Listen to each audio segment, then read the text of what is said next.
Hello everyone and welcome back. My name is Alex and today I'm going to do the third part of my ammunition review guide. And this time I'm going to tackle projectile ammo. And once again, we're going to do some very good station spinning here. We're not going to go outside, but we are going to look at a market. And I'm going to run through all the ammunition that is in the projectile ammunition group. So for all you Minmatar pilots, this one's for you. All right, so here we go. You know the drill by this point. We're going to open up the market and we're going to get started. So projectile ammunition. Again, this is very specific to Minmatar ships usually, but not always. Because for a lot of ships, projectile ammo and projectile weapons offer some advantages that some of the other weapon systems do not. The big one being is that projectile ammo requires no capacitor. In many ways, this is the polar opposite of energy weapons and frequency crystals that their nemesis uses, the Amar Empire. So this is great. All right, no capacitor. You don't have to worry about any capacitor drainage at all. So why not use projectile weapons all the time? Well, there's a few reasons, namely that for the ships that are not Minmatar, they typically don't have bonuses to projectile weapons. Probably the only edge case that's not the case is the Society of Thought ships, like the Gnosis, that has an advantage to every single weapon type.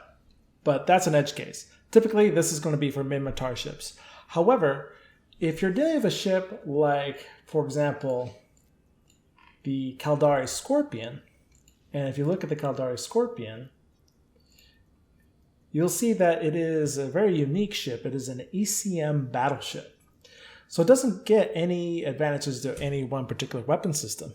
So many times Scorpions can run around with projectile weapons such as artillery, and maybe some edge cases autocannons, but typically artillery, because this particular battleship likes to stay at range and jam their opponents. So for a Caldari pilot, typically they're skilled up for hybrid weapons, and they'll slap some railguns on it. But a railgun or an energy weapon is going to use capacitor. A missile launcher will not use capacitor, but now you have a flight time penalty. And at the ranges that this battleship is at, that flight time can be a long time, particularly with cruise missiles. And the traditional adage is that typically when a battleship's using cruise missiles in PvP, that target ship's usually dead by the missiles that get there. So projectile weapons offer this kind of advantage that a lot of ships can use. Now, projectile weapons are great, but just like I said with the other two weapon systems, frequency crystals and hybrid ammunition, you got to understand what you're loading in your ship. So once again, we're going to go with the medium weapon size. So this will apply to cruisers. And we're going to step down through the ammunition so you know which one is right for you. Okay? Now, the school of thought in projectile ammunition is quite different than that frequency crystals and hybrid ammunition. Frequency crystals and hybrids, they kind of fall into the same pocket to a certain extent. The attributes that change with regards to the ammunition are fairly similar. Not so with projectile ammunition. So the key thing about projectile ammunition is that they do a variety of damage types. So if you're going to PvE or PvP, you got to know what damage type you want your ship to do. So it can run the whole range. It can do explosive damage. It can do EM damage. It can do kinetic. It can do thermal. It can do any one of the four damage types. Okay, but typically though, the explosive damage type is always going to be a certain aspect of this ammunition. So the real strong suit of projectile ammunition is explosive damage, which means it is quite effective against armored ships like the Amar. But on the flip side, though, An incompetent pilot is also going to plug that explosive hole in the armor layout. So it may be an advantage, it may be not, but you may get lucky. You never know. So that being said, let's actually run through the ammunition. Now, projectile ammunition falls into 3 categories. You have ones that are very good at long range, such as carbonized lead, where you get a 60% increase in optimal range, and you get a 5% increase in tracking speed. These are typically very good for long-range weapon systems, i.e. artillery. Okay? So, another type of ammunition is the very close range, very high damage type of ammunition, such as EMP, electromagnetic pulse ammunition. 50% reduced optimal range, that would be disastrous for an artillery system. But for an autocannon system, where there's a very low optimal range to begin with, and the system instead relies on fall-off, where typically you're fighting within fall-off range, then EMP is a good ammunition to load into an autocannon, because all you need to do is for the ammunition to hit the target, and it's going to do a lot of damage. And the penalty is not going to be that much of a penalty. If you're putting it into artillery, it's going to be a very big penalty. So you got to be smart, and you got to know what ammunition you're loading into what. The third type of ammunition is kind of good general all around for either system, and that's the one with a 20% tracking speed, such as depleted uranium ammunition. Okay, so this is good in either case. It doesn't give an extreme bonus to one system or the other, but a tracking speed bonus is going to help both weapon systems. It's going to enhance the strength of autocannon systems, which has great tracking to begin with, and it's going to counteract some of the weaknesses of artillery, which is very poor tracking system. In fact, of all the long-range weapon system, i.e. beam lasers and railguns, artillery typically has the lowest tracking speed. So when it's going to miss a lot, and it's going to have a very hard time tracking targets. Well, that's kind of where this ammunition can kind of come in.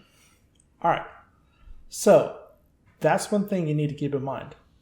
What weapon system are you using? If you're using artillery, well, then you'll want these type here, the 60% range increase, or at least the tracking speed bonus increase. EMP, not so good.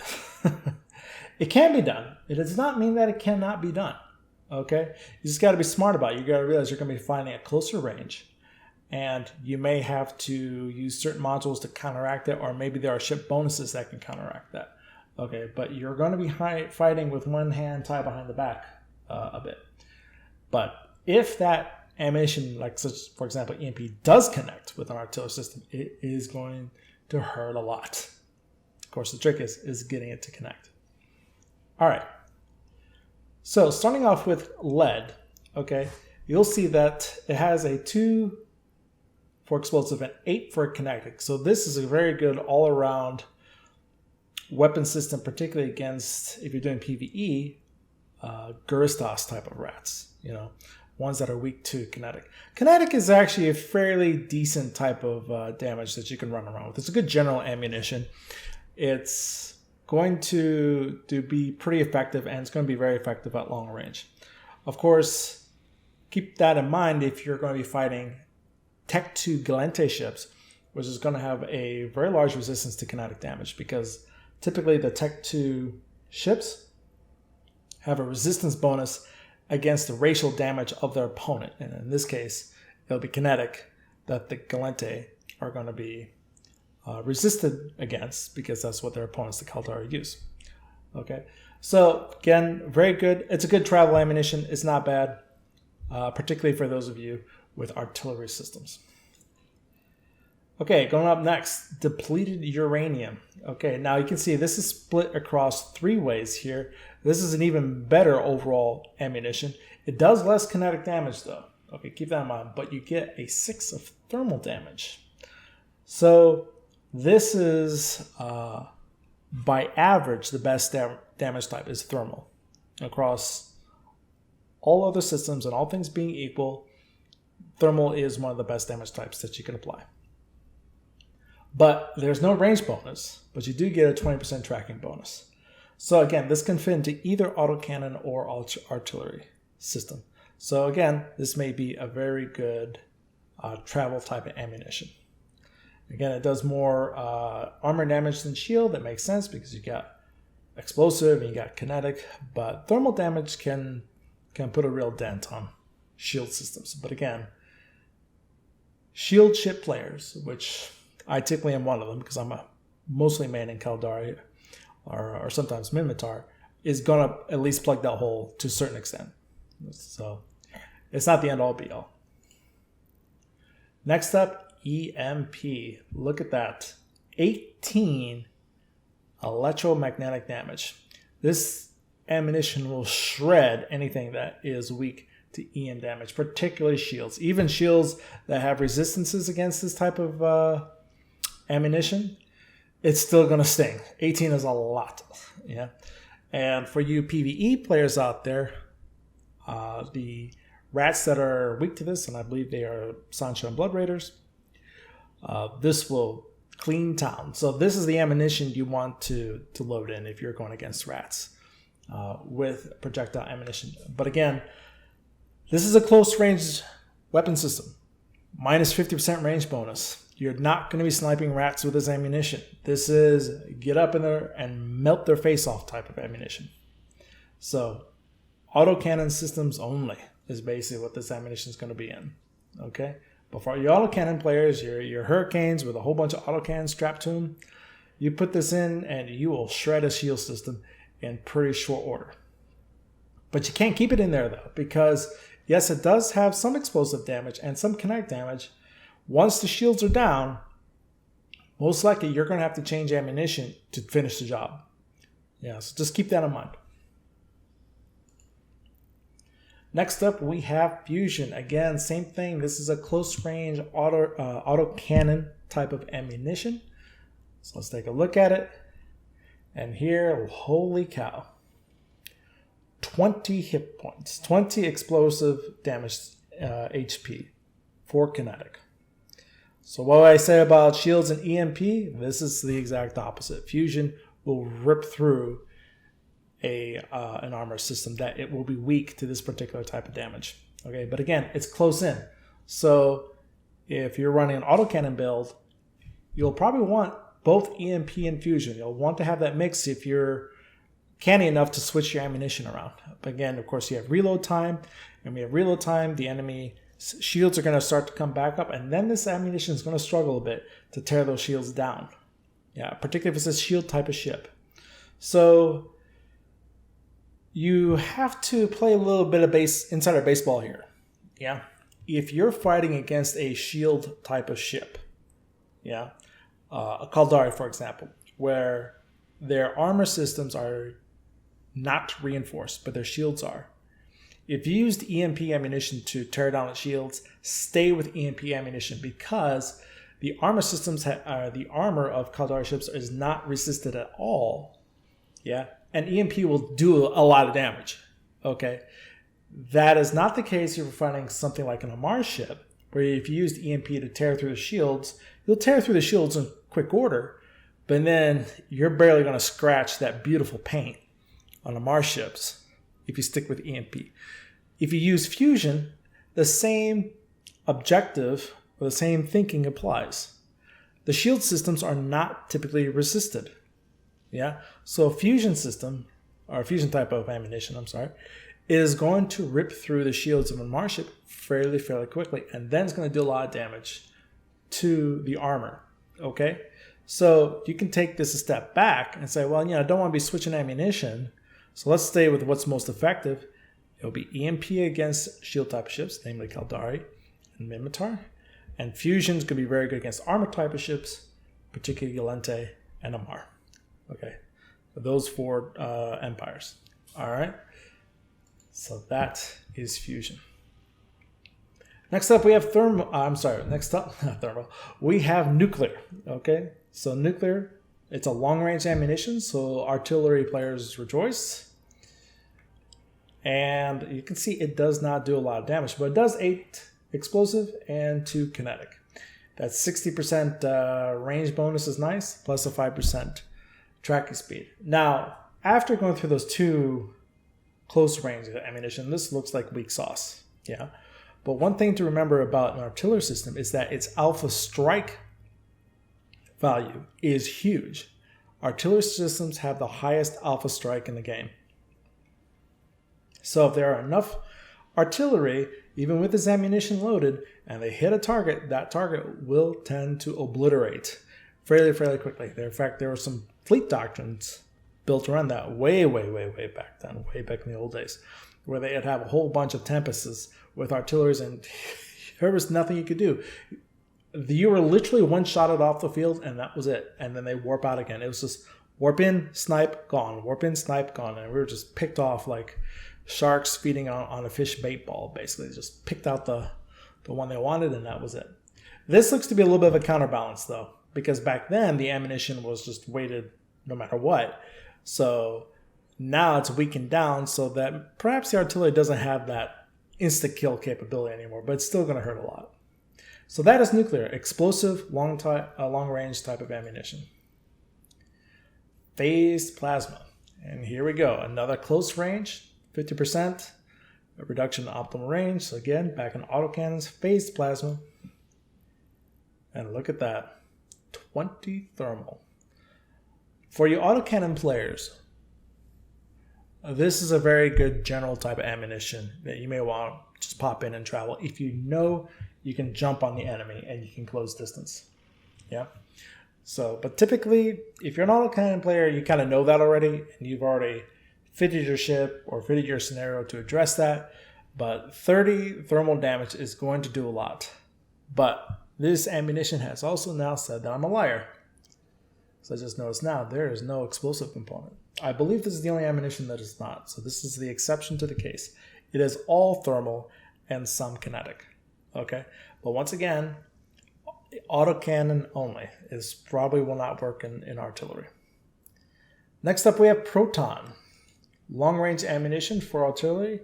Again, 60% range bonus, and once again, no explosive damage. So again, I'm a liar, but 6 EM for kinetic. So this gives some variety here. This means that you're not beholden to just explosive damage. Okay. Electromagnetic and kinetic is quite good. It gives an even spread across shield damage and armor type of damage. More weighted towards shield. Okay. But this can be a good long-range ammunition that you don't need to swap out all the time.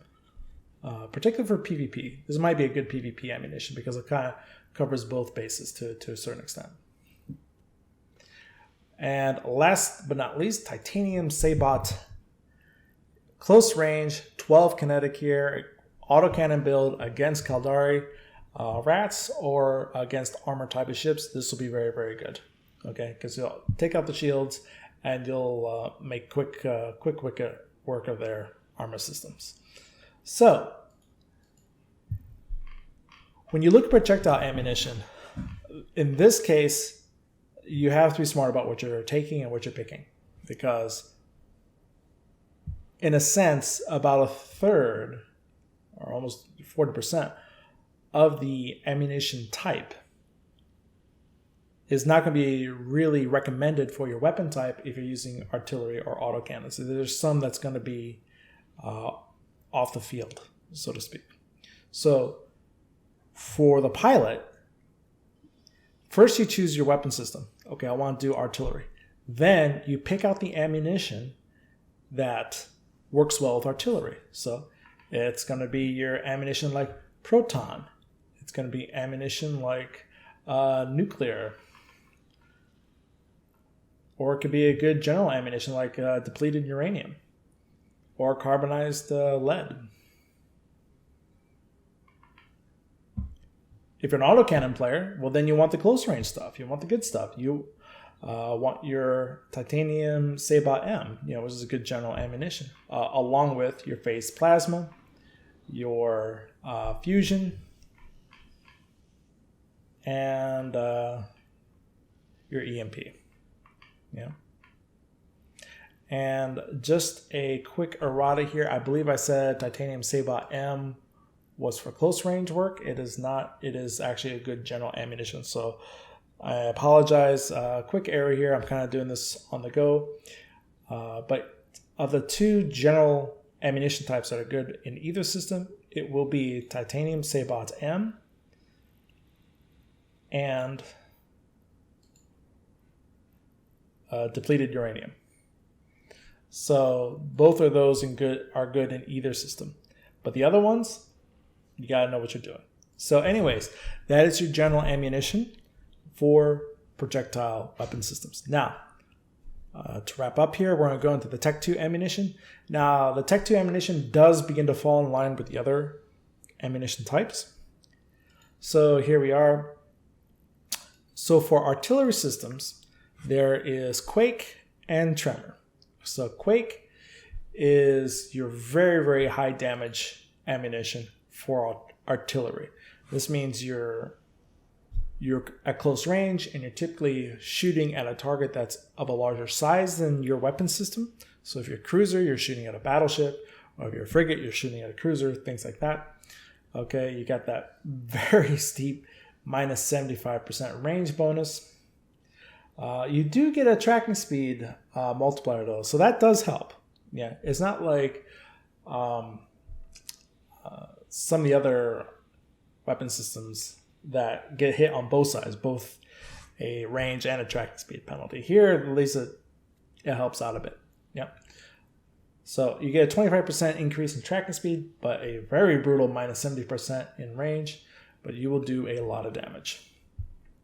So for artillery players, I would recommend bringing some Quake. You know, you never know if you need to take out a structure or a large ship, or you just need to get as much damage pumped out as possible with your artillery system. Quake is nice to have. So I always recommend carrying some rounds of Quake. Okay, next, Tremor. Tremor is your sniping ammunition. Okay, same as Spike.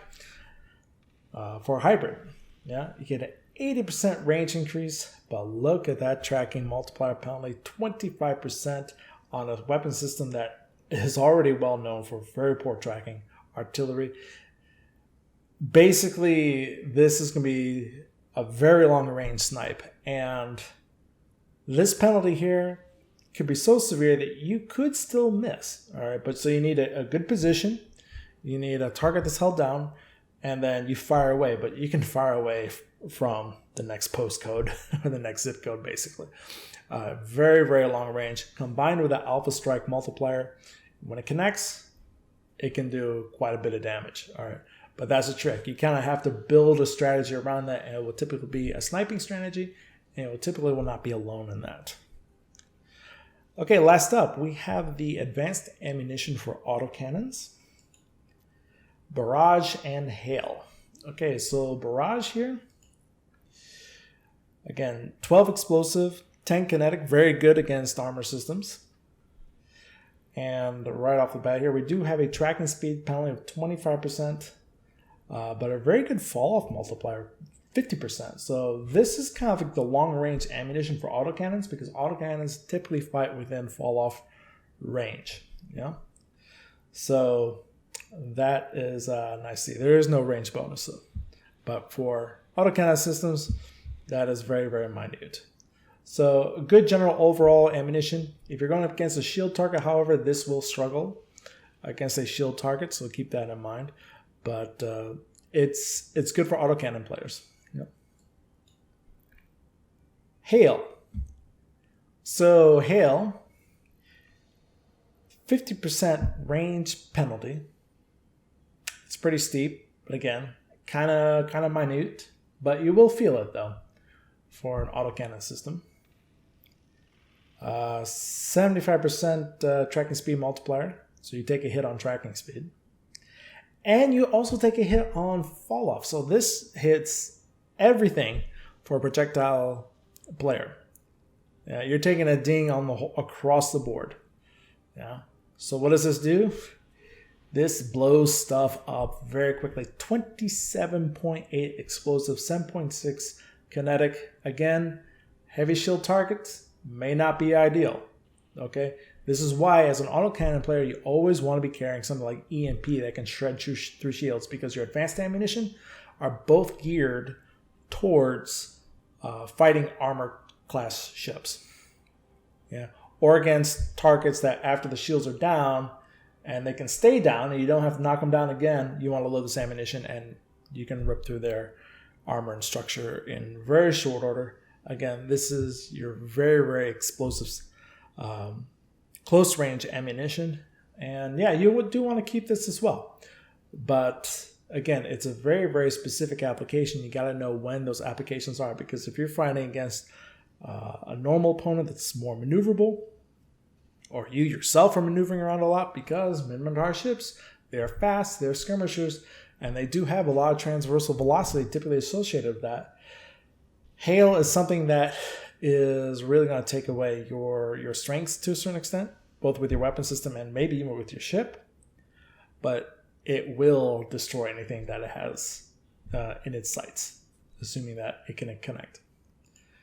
Okay, so that is projectile ammunition. It is a different animal than hybrid or frequency crystals. None of these use capacitor, which is wonderful. But you gotta be smart about what you're choosing and what ammunition you're putting into what equipment. Yeah, there are two that are good general ammunitions: your depleted uranium and titanium sabot. And then there's 1, 2, 3 ammunitions that are good for artillery. And I assume that's going to be the same with autocannons. So let's just check. 1, 2, and 3. And yes, so there are 3 that are specific to artillery, 3 that are specific towards autocannons, and 2 that are good in general between the 2. So anyways, I hope this guide helped you out. I'm sorry, I apologize for a little bit of errata, particularly with titanium sabot, a little bit towards the end there, but I tried to address that as I move forward. But overall, the Minmatar pilot has a lot of options. This taps into the versatility and the flexibility that is the hallmark of being a Minmatar pilot. But that being said, though, versatility and flexibility comes with a cost. And if you put the wrong thing into the wrong gun, you're going to be very, very ineffective. While the other ammunition types, such as hybrid and frequency crystals, are more forgiving. Yeah, there are penalties there, but it's not like it invalidates your weapon system. It could, maybe you don't have the range, or maybe it's eating a little too much capacitor, but it doesn't like, oh my god, I can't use this ammunition, basically, unless I get really close to the opponent, basically. Okay, so anyways, I hope you enjoy the guide. Feel free to let me know what you think down in the comments below. This will conclude my ammunition guide for the gunnery weapon systems. I'm really thinking of redoing the one for hybrid and frequency crystals, because there were some audio issues with both of those videos. Different types of issues, but audio issues nonetheless. But I wanted to get this one out and get everyone squared away. Will I do one for missiles and drones? I might, but they're a little more straightforward. They're pretty clear about what they do and what the applications are, so I don't think they're as complex as the ammunition, but I may do it. Maybe do just a small video for those. So anyways, I'm going to leave it here, folks. Thank you for watching. Please let me know in the comments below what you think, and I really hope this helped you out. So take care, guys, and fly safe.